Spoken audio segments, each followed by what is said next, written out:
but I was wrong about the sprint. I mean, Pete Chambers kept his looseness, didn't he, and really fought off the Norwegians. But great second half from the Scandinavian crew. So we now go back up to the start for the first semi-final of the lightweight women's double sculls. Going to be an exciting event, this one. Italians are certainly one to watch there in the middle lane, but we're looking there at Christina Pultz and Helena Olsen of Denmark.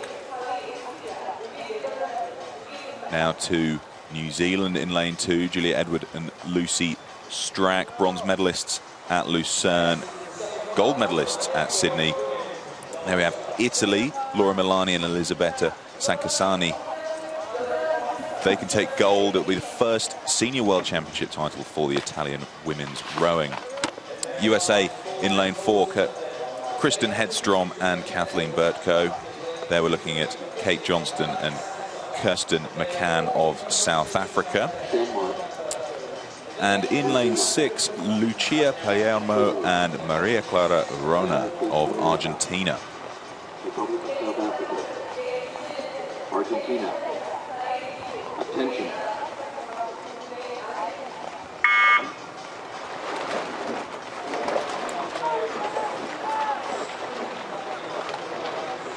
Clean start across all 6 boats. Quite tough to choose who's just starting to nose in front, and it might well be the Kiwis, which is slightly out of character for New Zealand rowing styles, but they're just getting their nose in front and closely challenged by Kate Johnston and Kirsten McCann of South Africa.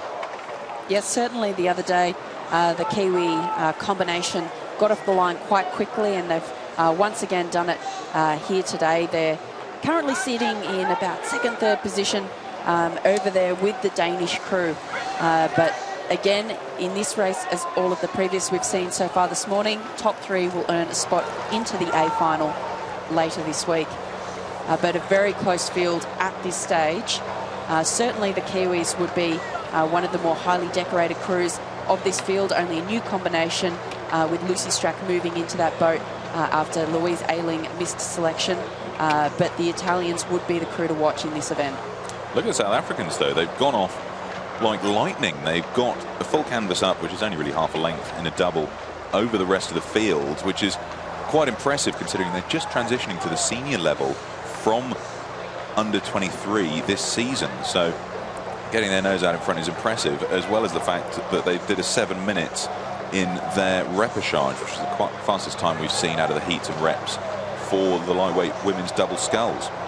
Coming under pressure now, though, as we see Italy and the US move up on them after the first 500. So quick start, but they've strode down to quite a standard boat speed now. I love to watch these Italians race. They are the top boat in the whole Italian team. This is their gold medal hope, coached by Claudio Romani. And well, we're looking and riding with the Italians there. Beautiful technique. Elisabetta Sancasani in the stroke seat, Laura Milani behind her, furthest away from you. And at the Lucerne Regatta, well, the American women's 8 broke the world record. They had 100% of gold medal time, but these were the next quickest crew, like something like 99% of gold medal time, and absolutely quality. So outside the American women's 8, those were the next quickest crew at the Lucerne Regatta, including Murray and Bond, the Kiwis. So that's the class they've got. And we've seen that similar trend with the South African crew that we've seen with many crews this morning. Those fast starters really starting to pay in that middle section of the race. They have dropped back to about third or fourth position now, with the Kiwis starting to come through into third, and the Americans are now pushing those Italians currently in second place. But this will be the fight to the middle thousand, and the Italians certainly are really pushing out to quite a dominant lead now. But I would expect these young Kiwi girls, a very talented young combination, a lot of drive. They're a lot of fun, these two young girls, but doing a fantastic job in third at the moment, looking to qualify for their first World Championship A final.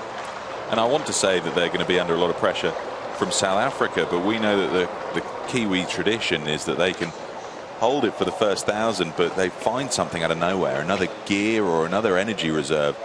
And that third 500 is traditionally very quick for Kiwi boats.